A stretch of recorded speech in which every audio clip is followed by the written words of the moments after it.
এগুলো কি ভাবছেন বন্ধুরা? এগুলো একটা ভর্তা। সেই ভর্তা রেসিপিটা আপনাদের সঙ্গে শেয়ার করছি।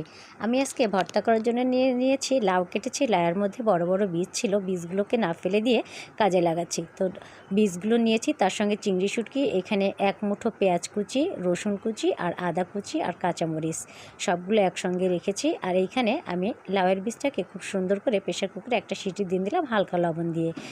তারপরে আমি এখানে প্যানে তেল দিয়েছি পরিমাণ মতো, তার সঙ্গে ওই উপকরণগুলো পেঁয়াজ, মরিচ, আদা, রসুনগুলো খুব সুন্দর করে ব্রাউন কালার করে ভেজে নেব। ভাজা হলে এর মধ্যে দিয়ে দেবো আমি চিংড়ি শুটকিগুলো। আপনারা চিংড়ি শুটকিগুলোকে আলাদাও তেলে ভেজে তুলে রাখতে পারেন, তো আমি সেটা না করে সময় বাঁচানোর জন্য একসঙ্গে দিয়ে দিয়েছি।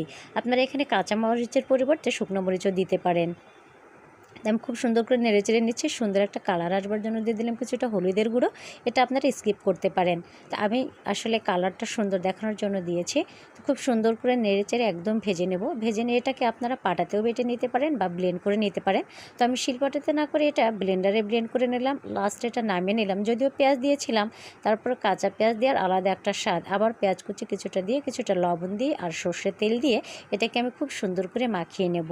হয়ে যাবে মুখরোচক অনন্য স্বাদের একটা ভর্তা। যদি কেউ না খেয়ে থাকেন অবশ্যই করে খাবেন, আর ভালো লাগলে সাবস্ক্রাইব করে পাশে থাকবেন। আল্লাহ হাফেজ।